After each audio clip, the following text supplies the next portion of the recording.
मैं प्रियंका गुप्ता जी, मैं आपके पास आ रहा हूं। प्रियंका गुप्ता जी, माफी चाहूंगा, शुरुआत में आवाज नहीं जा पा रही थी। प्रियंका गुप्ता जी, जो बात अभी इन्होंने कहा सोफिया जी ने, आप परसेंटेज देख लीजिए। मैं 2024 के इलेक्शन की बात कर लेता हूं।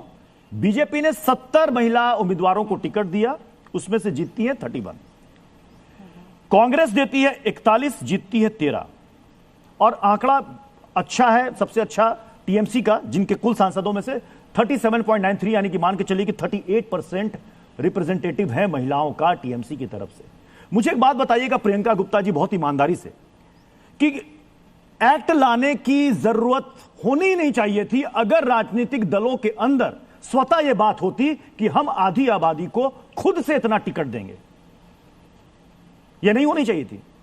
देखिए प्रत्युष जी, मुझे गर्व है कि मैं एक ऐसी पार्टी में हूं जहां पर स्वर्गीय राजीव गांधी जी ने एक सपना देखा था 1989 में, और उस सपने को उन्होंने साकार किया। उस सपने को ये था कि पंचायत में, नगर निगम में आज जो 15 लाख महिलाएं राजनीतिक प्रतिनिधित्व कर रही हैं, ये उन्हीं के सपने का नतीजा है, और मुझे गर्व है इस बात पर। और आपको मैं बताना चाहूंगी कि ये राज्यसभा में 2013 में भी पास हो चुका था, माननीय सोनिया गांधी जी के जो है नेतृत्व में। उसके बाद 2023 में जब माननीय प्रधानमंत्री जी ने इस बिल को लाए, तो सर्वसम्मति से बिना किसी बहस के इस बिल को पास कर दिया गया। वास्तविकता ये थी कि अब तक वो लागू ही नहीं किया गया। जब आप दे सकते थे 181 महिलाओं को आरक्षण, तो क्यों नहीं दिया आपने 543 सीटों में? अब सवाल ये आता है कि आज जब चुनाव सर पर बैठे हुए हैं, बंगाल में चुनाव है, तमिलनाडु में चुनाव है, उन चुनावों के बीच में आप एक ऐसा स्पेशल सत्र बुलाते हैं।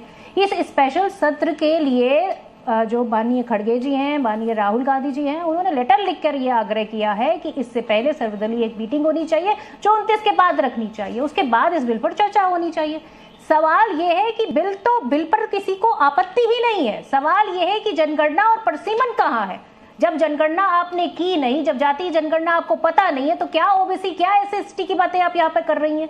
दूसरी चीज मैं पूछना चाहती हूँ, बिना परसीमन पे, बिना जनगणना के आप ये अधूरा जो प्रतिनिधित्व है महिलाओं का, ये क्यों देना चाहते हैं? आज सवाल ये भी उठता है कि उत्तर प्रदेश में जब नाम काटे गए तो उसमें महिलाओं के लगभग 2.3% महिलाओं के नाम गायब कर दिए गए। आप महिलाओं को क्या कर रहे हैं? आप एक तरफ कह रहे हैं कि आप महिलाओं को शक्ति दे रहे हैं, दूसरी तरफ आप महिलाओं के नाम काट कर उनसे वोट देने का अधिकार भी छीन रहे हैं।